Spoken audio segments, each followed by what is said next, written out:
The fretboard is like a map. It has, on every fret, it's got 6 points. So across the whole thing, this one's got 22 frets, 6 points per fret plus the open, right? That's math I can't do. No, but you figure it out. But that's so many points, right? In a typical scale, like let's take the scale here.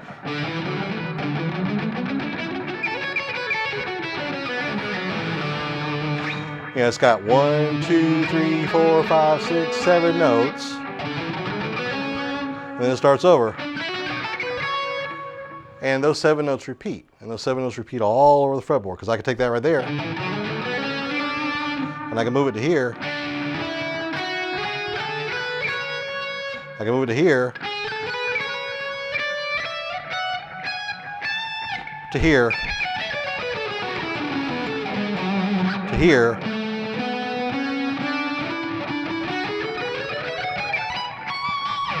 They repeat all over the place, okay? Every single one of those patterns, those modes, scales, whatever you want to call them, they repeat. It's very repetitive, which is why I think of the fretboard as being circular. So when you're learning scales and learning shapes, you're not isolating yourself to one thing. You're not sitting here in like a box, being like, that's the only thing I can play. A song has to be in that key, you know.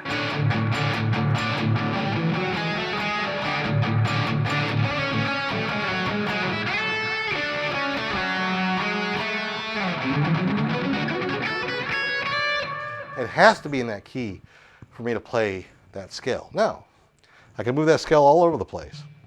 That was in the key of D.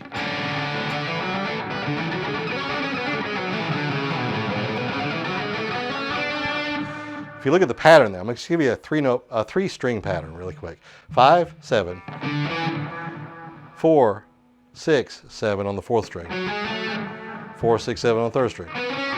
So let's move it up from the 5th fret to the 9th fret.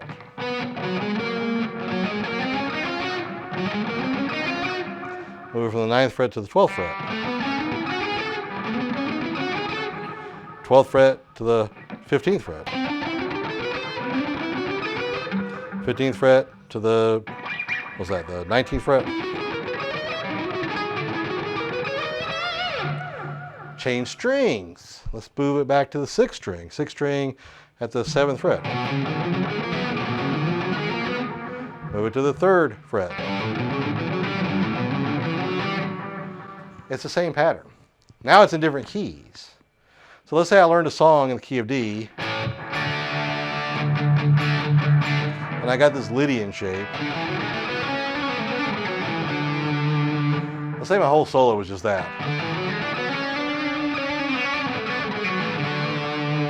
Let's say I wanted to change it to the key of A.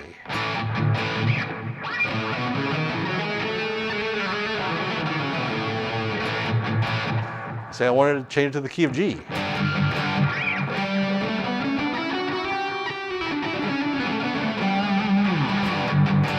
Or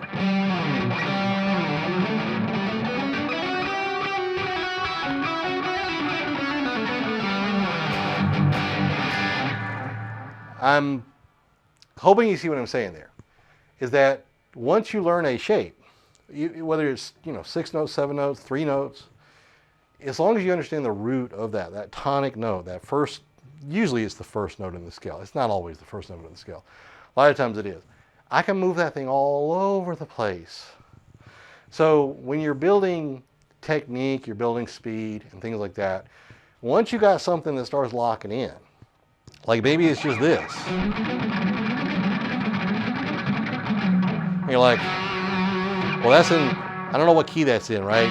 So I'm looking around, playing with it. I'm like, okay, well, I know right above that is going to be, let's see, that's going to be my F sharp. So F sharp, A, B, C, D, E, F, G, right? That's going to be, right, a G.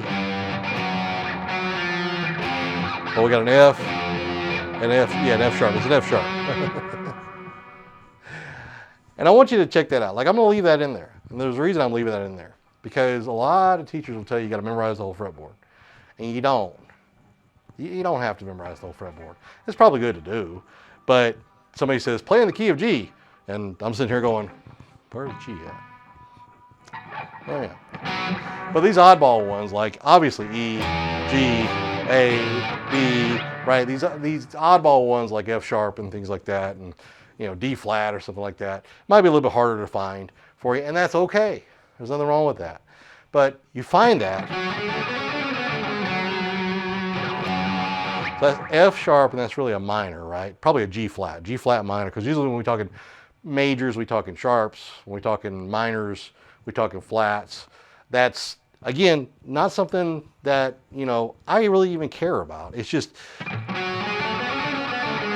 I'm talking to some snob who knows more than me, then I got to get it right. So that's G flat. That's Aeolian mode. Now, so I can play that. Hit a minor chord there. Minor.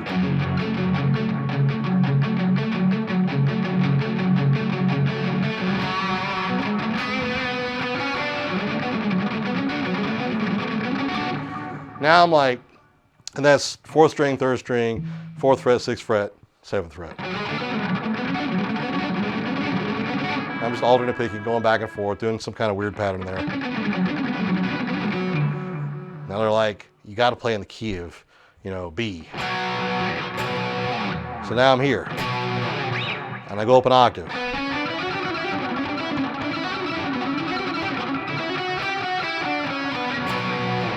And it sounds fine because I'm using the same shape and I'm playing an octave up, and then that allows me to do that. So my point of all that was to say that maybe you can't take a whole shape and play it fast. Maybe you can't play this lick fast. Maybe you can't do this fast. But you got that one thing, right, that you've learned how to do really, really well. And now you can take it and you can move it all over the fretboard just by looking for whatever key it's in and moving it around. And that's what's going to allow you to play the same shapes in different keys. And, don't stay there, right? Learn other things. But, a lot of times you're going to be learning and you're still going to be recording. You're still going to be in a band. You're still going to be playing on YouTube videos or whatever. So you're like, hey, I want to bring out the big guns. I want to bring out the thing that I know how to do really well. And that might be it. But you got to be able to play it in different places. So you could take that same idea, that same pattern, that same skill set, move it around and play it in all kinds of different places. And if you want to see more about how to move things around, I know that's one of the things I definitely talk about in my free course at justpickuptheguitarandgo.com, where I basically, every lesson is like in a different key. But it shows you how to connect those patterns in all kinds of different keys. Mostly major and minor scale, but it kind of hints at what the modes are. And I talk about a lot about this on this channel as well. And also the pentatonic, which I think, you'll like. A lot of players start with the pentatonic. I start with the diatonic scales, move into the pentatonic, and it shows you how to connect really well. So check that out, justpickuptheguitarandgo.com.